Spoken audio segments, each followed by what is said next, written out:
ये कथा सुनते भाई, चलो अब मैं पूछ रहा हूं, धर्म किसे कहते हैं बताओ?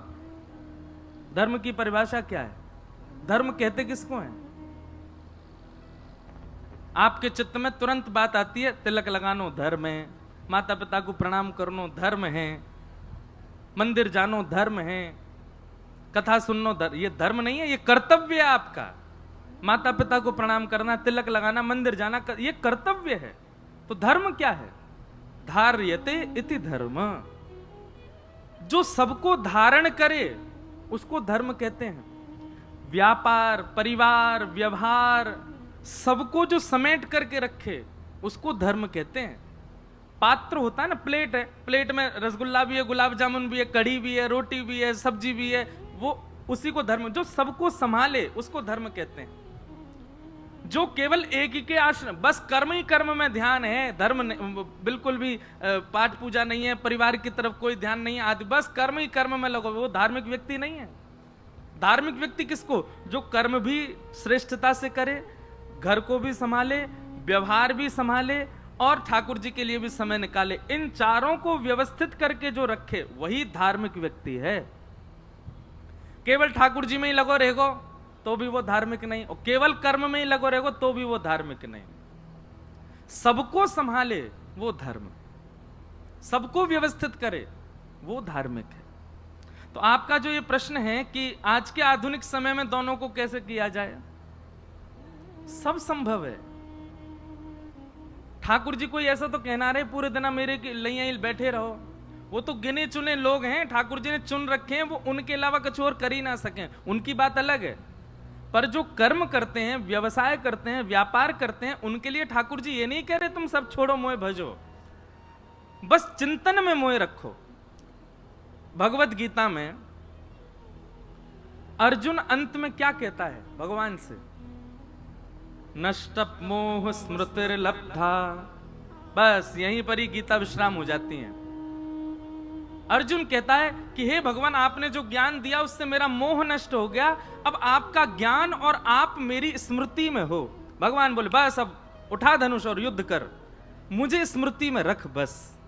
इसको कहते हैं धर्म।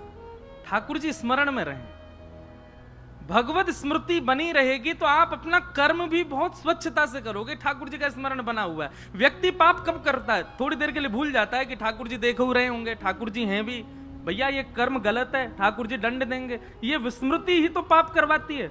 भगवत स्मृति बनी रहे तो व्यक्ति पाप ही ना करे। तो कोई पूरे दिन भजवे की जरूरत नहीं है, वो लोग अलग हैं, ठाकुर जी ने उनको अलग ही चुन रखा है, जो ठाकुर जी के लिए ही हैं, उनके अलावा कुछ नहीं कर सकते। जैसे हम तो और कछु करवाओगे तो भैया सब चौपट जाएगा, हम और कोई काम के नहीं है। हम केवल कथा कहवे वाले हैं, हम केवल भक्ति करे वाले। हम पे अगर कथा कल को नहीं भी चली तो भी हमसे एक ही काम होगा का, ठाकुर जी की सेवा। ऐसे ठाकुर जी ने लोग कछु चुन रखे हैं जो केवल ठाकुर जी को भजे वाले। उनकी संख्या सबसे ज्यादा हमारे वृंदावन में। वृंदावन में ऐसे ऐसे लोग हैं वो केवल ठाकुर जी को भजनो ही जाने और कछु ना जाने। लेकिन कोई को योग्यता यदि संसार के प्रति रुझान कोई के चित्त में है तो वाकू केवल इतनो करनो कि स्मृति में ठाकुर जी को रखे। सुबह उठ करके ठाकुर जी को प्रणाम करे, संध्या के भोजन के समय ठाकुर जी को प्रणाम करे, ठाकुर जी को स्मरण रखे। जन्माष्टमी आवे, रामनवमी आवे, सुंदर सुंदर दिवस आवे, उन दिवसन पर उत्तम सेवा करे ठाकुर जी की। बस इतनो भी ना कर सके अगर आज के आधुनिक समय में तो फिर भैया रोबोट तो नहीं हो आप, इतने आधुनिक तो नहीं हो कि रोबोट बन गए हो। इतना तो कर सके ना, बस स्मृति में ठाकुर जी रखो। काम करते चलो, नाम जपते चलो, हर समय कृष्ण का ध्यान धरते चलो, काम की वासना को मिटाते चलो, कृष्ण गोविंद गोपाल गाते चलो। दूसरा उपाय, सुख में फूलो मती, दुख में भूलो मती, प्राण जाए मगर नाम भूलो मती, मुरली वाले को मन से रिझाते चलो, कृष्ण गोविंद गोपाल गाते चलो। देखना इंद्रियों के ना घोड़े भगे, इनमें हरदम जो संयम के कोड़े पड़े, अपने रथ को सुमार्ग लगाते चलो, कृष्ण गोविंद गोपाल गाते चलो। बस इतना करना है। कोई केवल कर्म ही कर्म कर रहा है। अच्छा एक और बात सुन लीजिए, कोई केवल कर्म ही कर्म कर रहा है और ठाकुर जी का किंचित भी स्मरण नहीं है, तो उसके लिए भी प्रश्न है ना कि वो कैसा व्यक्ति। निश्चित है कर्म में कभी ना कभी चूक होगी, निश्चित है उसके जीवन में कभी ना कभी वो कर्म करते करते कभी तो कुछ ऐसा कर सकता है जो उसको पतनशील बना दे। भैया ठाकुर जी के उपदेश तो कर्म करना सिखाते हैं, ठाकुर जी के उपदेश तो जीवन में और उज्जवलता प्राप्त करना सिखाते हैं। कथा सुनने से कोई बाबा जी थोड़ी बन जाता है, आप और श्रेष्ठता को प्राप्त होगे। इसलिए कर्म के साथ साथ भक्ति भाव को समय देना प्रारंभ करो और भक्ति भाव के साथ साथ अपने कर्मों को भी सुदृढ़ करो। एक दिन मैं बता चुका हूं, केवल भगवत भजन करता है, कर्म पर उसका ज्यादा भाव नहीं है, कर्म बिगाड़ देता है आदि आदि, तो वह भी उसके लिए भी एक निधान है, वो भी गलत है। या तो ठाकुर जी को भजो तो पूरे ही पूरे भजो, पर कर्म पर ध्यान मत दो। जैसे वृंदावन के लोग हैं हमारे, ठाकुर जी को ही भजते रहे 24 घंटा। तो इसलिए भैया दोनों उनको संभाल के चलो। फिर एक प्रश्न है, और ये प्रश्न हमारी एक यहाँ टीचर बैठी हैं, इन्होंने स्कूल में हमको संगीत सिखाया, आप रोज कथा सुनने आ रहे हैं। आपका भाव है कि आपकी एक छोटी बहन जो कि अपनी अल्प आयु में भगवत धाम को प्रस्थान कर गई, जिसके कारण उनके परिवार में थोड़ा बहुत व्यथित रहते हैं, तो इसका कुछ ऐसा भाव। देखो बंधुओं, आपने एक चीज अनुभव करी, कल यहां मंच पर तिरुपति बालाजी का प्रसाद आया, हमने झट से खोली और तुरंत मुंह में दल लियो। अभी हमारे भैया टटिया स्थान को प्रसाद लाए, तुरंत मुंह में दल लियो। क्यों? महाप्रसाद के लिए आज्ञा करते हैं, जैसे ही दिख जाए तुरंत पालो। क्यों? बोले अगले क्षण में प्राण निकल गए तो नहीं पा पाए, तो वहां से पहले महाप्रसाद ग्रहण कर लो। जीवन का किसी का भरोसा नहीं, मेरा भी नहीं है, आपका भी नहीं, हम सब ऐसे ही, हमारी सबकी अवधि शेष है। एक व्यक्ति ने मुझसे प्रश्न किया, बहुत ध्यानपूर्वक सुनना। प्रश्न यह था कि उनके घर बालक का जन्म हुआ और जन्म लेते ही बालक बिल्कुल स्वस्थ और 2 घंटा के भीतर जन्म लेते ही भगवत धाम प्रस्थान कर गए। उन्होंने कहा महाराज जी हम 2 साल हो गए अभी तक उस सदमे से ही नहीं निकल पा रहे, हम तो उत्सव की तैयारी कर रहे थे, घर सजा लिया था, सब ऐसा, फिर ये क्यों और इसका कारण क्या था? मैंने कहा देखो 2 कारण है। 2 कारण क्या है? पहला कारण, हम सबका जीवन नियुक्त है, इतना ही हमको जीना है। इस जीवन में जितनी अवधि ठाकुर जी ने दी है उतना ही जी पाऊंगा, लेकिन इस जन्म में यदि मेरे मन में कोई अभिलाषा उत्पन्न हुई और उससे पहले मेरे प्राण निकल गए, तो उस अभिलाषा की पूर्ति के लिए मुझे फिर जन्म लेना पड़ेगा। और जब तक वो कामना मेरी पूर्ण नहीं हो जाएगी तब तक मुझे पुनरपि पुनरपि पुनरपि जन्म लेना पड़ेगा। इसीलिए कहते हैं कामना कोई चित्त में मत रखो। हमने कहा भैया देखो जो भी संतान आपके घर हुए ना, उनका जीवन पूरा व्यवस्थित हो चुका था, पर शायद अंतिम समय में थोड़ी जीने की इच्छा रह गई होगी, तो उस क्षण के लिए ही सही। और आपका प्रारब्ध ऐसा था कि आपने पूर्व जन्म में ऐसा कुछ किया होगा कि आपको थोड़ा कष्ट होना है किसी के अव्यवस्थित होने से, तो आपका प्रारब्ध और उनकी इच्छा दोनों हुई। वे तो 2 घंटा जीने के लिए आपके घर आए और आपके किसी पूर्व के प्रारब्ध के कारण आपको थोड़ा शोक दे गए। मैंने कहा ये बात ठाकुर जी की व्यवस्थित है, इसमें ज्यादा चिंतित नहीं होना है। हम सबका जीवन एक सीमित है।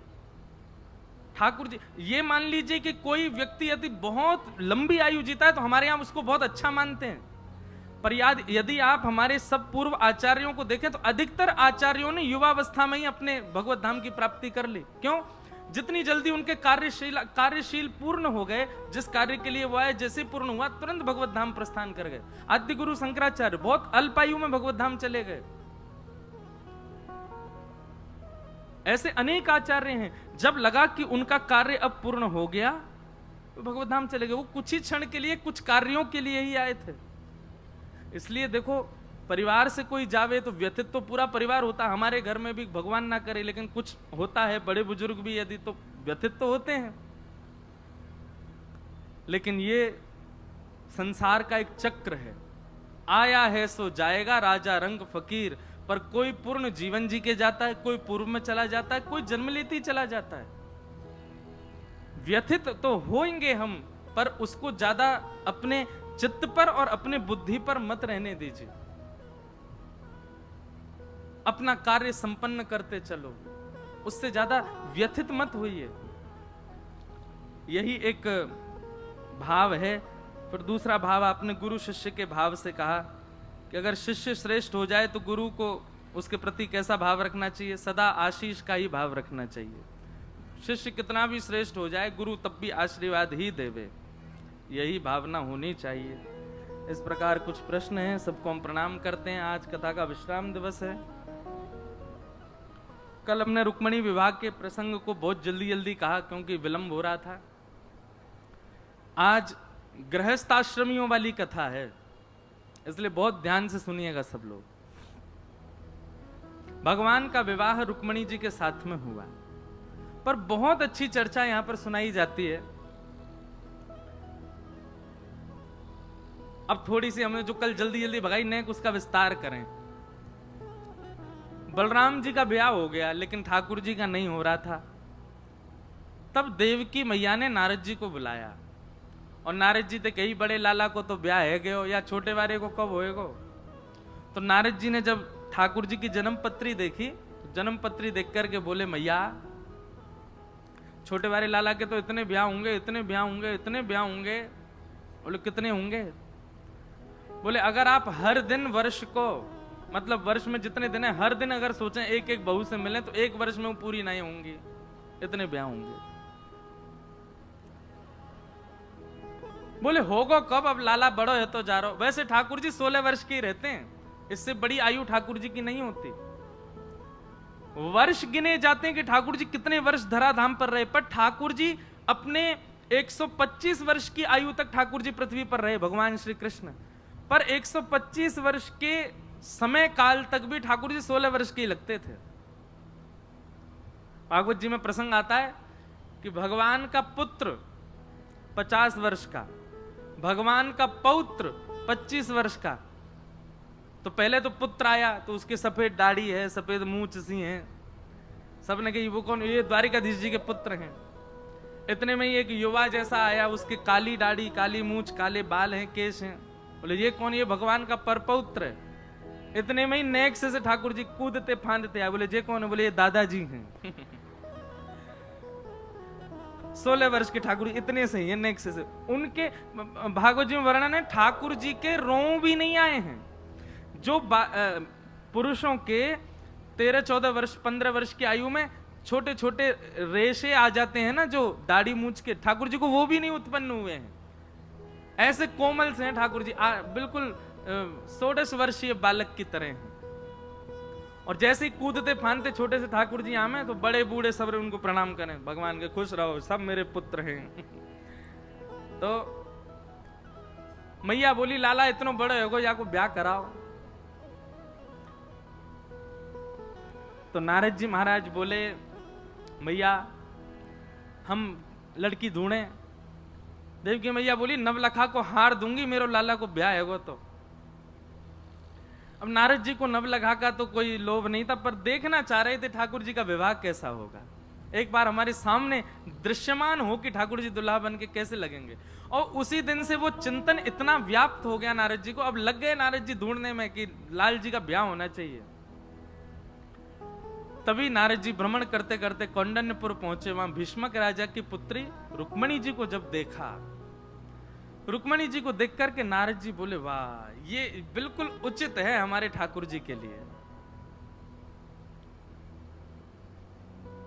संत आते थे तो भीष्मक राजा खूब आदर सम्मान करते, उनके लिए आसन लगाया, बोले 2 शब्द आप कुछ प्रवचन करो। तो भागवत जी में वर्णन है मुकुंदस्य रूप वीर्य गुणश्रिय। भगवान के रूप और गुण का चिंतन सुनाने लगे नारद जी। रुक्मणी जी बैठ के सुन रही हैं। अच्छा पूरी पृथ्वी जानती है कि द्वारिकाधीश कृष्ण हैं, लोग उनको भगवान मानते हैं। कुछ लोग मानते थे, कुछ लोग नहीं भी मानते थे। कुछ लोगों को लगता था ऐसे ही बस बना दिए बात, कोई भगवान थोड़ी होंगे। पर जब उनके पराक्रम को सुनते तो लोगों को लगता भी था हो सकता है भगवान हो, पर्वत उठाया, हो सकता है भगवान हो, महाभारत के युद्ध में सारथी बने रहे, एक बाण स्पर्श नहीं होने दिया, हो सकता है भगवान हो, 16,108 व्याग किए। उस समय के काल में ऐसी भावना थी। तो द्वारिकाधीश का गुण जब बताया, सुन करके भीष्मक राजा अति आनंदित हुए, प्रणाम किया। तो नारद जी ने धीमे से कहा, बोले आप कहें तो जिनके रूप गुण में सुना रहा हूं उनसे आपकी कन्या के विवाह की बात करूं? भीष्मक राजा बोले, हम उनके लायक तो नहीं है, वो तो भगवान है, हमने सुना उनमें भगवत तत्व है। बोले नहीं, आप वो चिंता मत करो, आप बस लाली की राजी पूछो। ऐसा भी भाव है कि रुक्मणी जी ने पहली बार तो मना ही किया।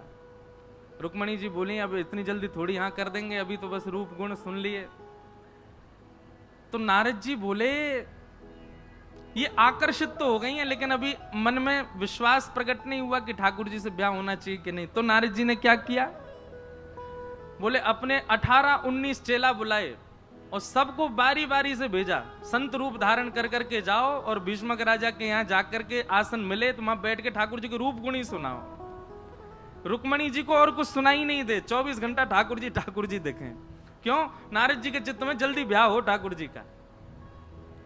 अब तो जो संत आमे कौंडन्यपुर और भीष्मक राजा उनको आसन पर विराजमान करें, रुक्मणी जी सामने बैठे प्रवचन सुनने के लिए, वो शुरुआत ही यहीं से करते हैं।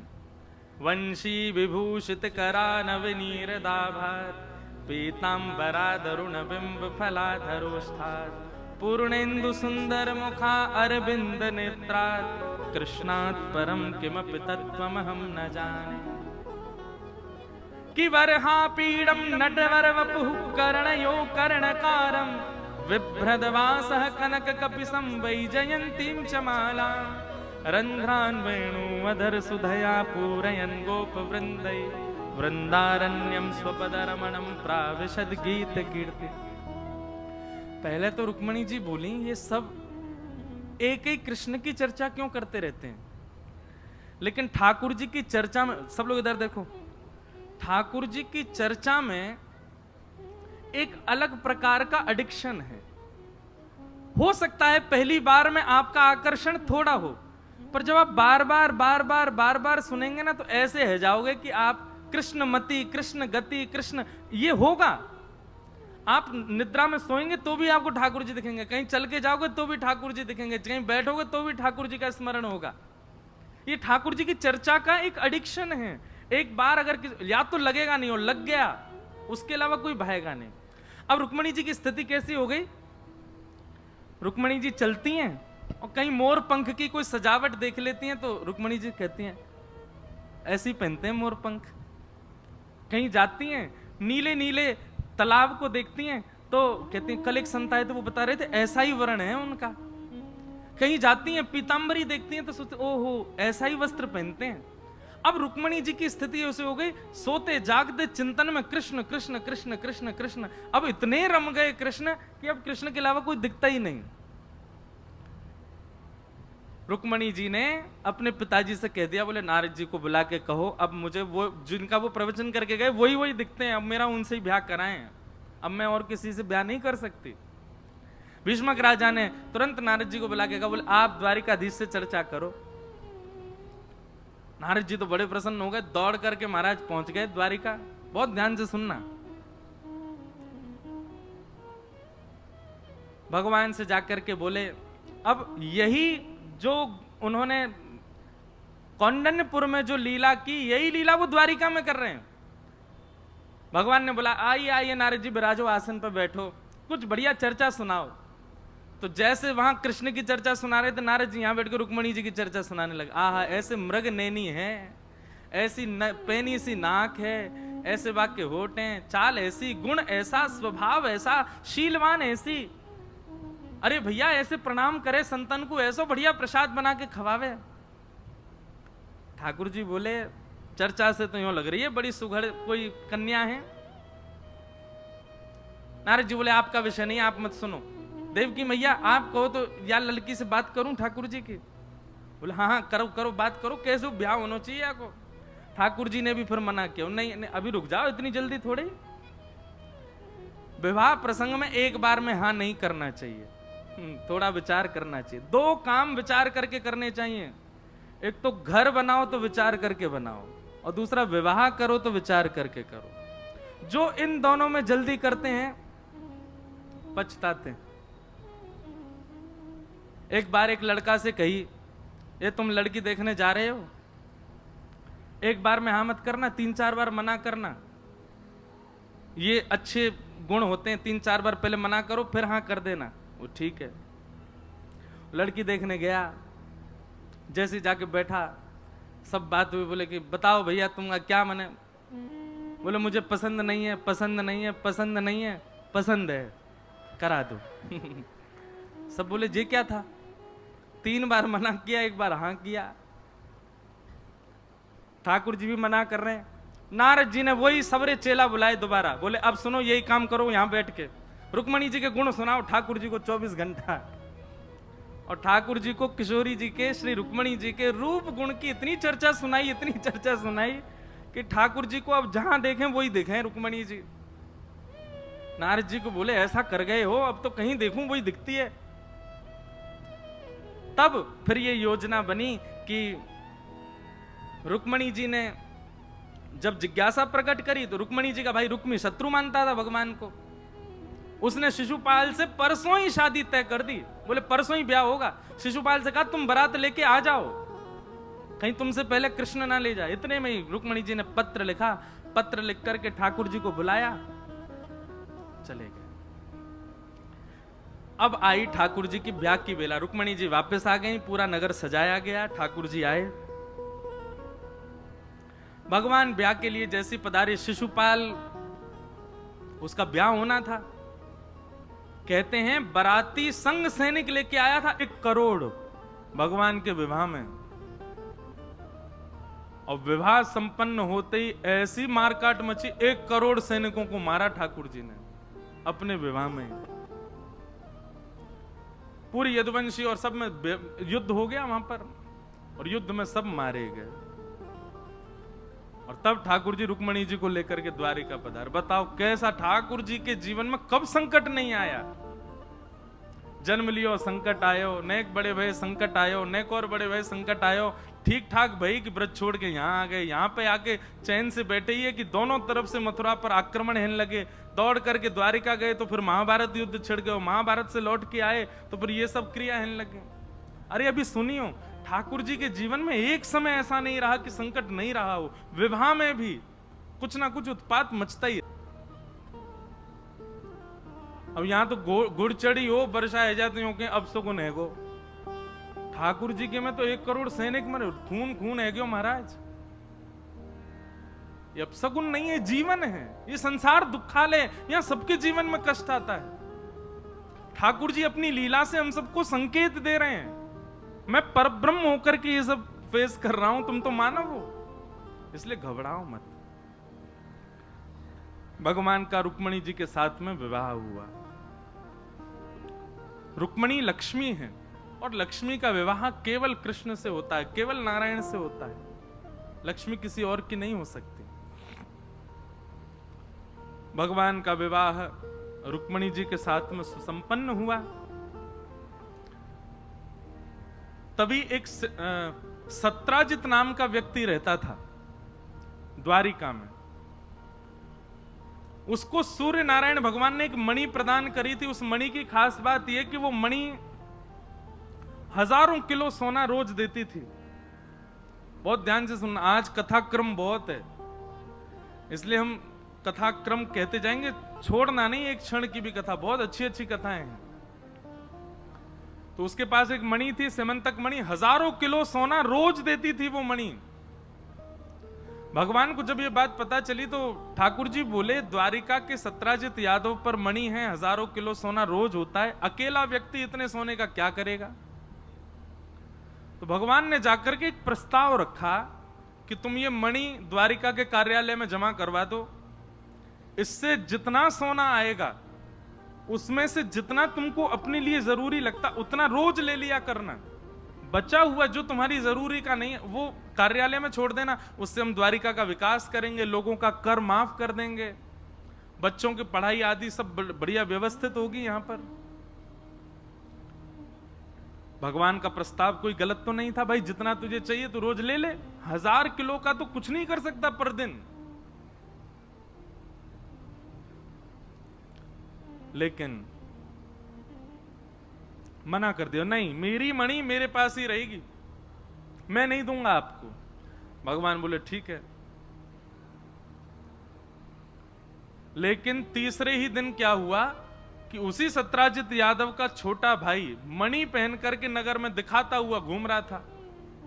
घोड़े पर बैठ करके जंगल की ओर गया तो एक शेर ने उसको मार दिया। मणि लेकर के शेर चला गया। आगे शेर को भालू ने मार दिया, मणि लेके भालू चला गया। और 4 दिन तक वो लौट करके नहीं आया तो पूरा इल्जाम द्वारिकाधीश के ऊपर लगा दिया। सोचो बंधुओं, जिनसे जीवन है, जिनसे पहचान है, जिनसे ही आप जी रहे हो द्वारिका में, उन्हीं द्वारिका के लोगों ने उनके ऊपर लांछन लगा दिया। सत्राजित यादव ने कह दिया मुझे तो संशय है, 3 दिन पहले कृष्ण आए थे मणि मांगने, मैंने देने से मना कर दिया। 3 दिन बाद मेरे भाई का अपहरण करके मार करके इन्होंने मणि चुरा के अपने पास रख ली है। संसार का नियम है, अच्छी बात बताओ तो उसका प्रचार नहीं करते। अब आप किसी को जाके कहो वहां पे कथा हो रही है, कथा में बहुत अच्छा आनंद आ रहा है, ऐसा उत्सव हो रहा है, ये हो रहा है, तो आदमी सुन के सो जाएगा। पर आप किसी को जाके बता दो, बोले पसानी रोड पे एक परिवार में ऐसा ऐसा घटना हो गई, और रास्ता में 4 लोगों को बताता हुआ जाएगा। बोले वो है ना पल्ली गली वालों, बाकी ऐसे ऐसे है बाकी घर में यूं है गो त्यों है गो। ये मानव का स्वभाव है, दुष्प्रचार बातों का बहुत जल्दी प्रचार करता है, अच्छे भावों का नहीं। पूरे द्वारिका में प्रचार हो गया कि भगवान श्री कृष्ण ने मणि चुराई है, और किसी के मन में ये संशय तक नहीं आया कि नहीं ऐसा नहीं हो सकता। सब बोले हो सकता है भैया।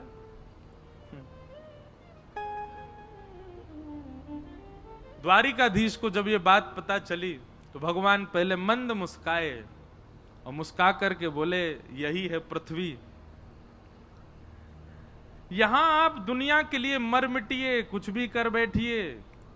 अरे इन सबको मथुरा से बचा करके द्वारिका लेके आया मैं। द्वारिका में कोई और नहीं रहता था, ये मथुरावासी सब द्वारिका गए।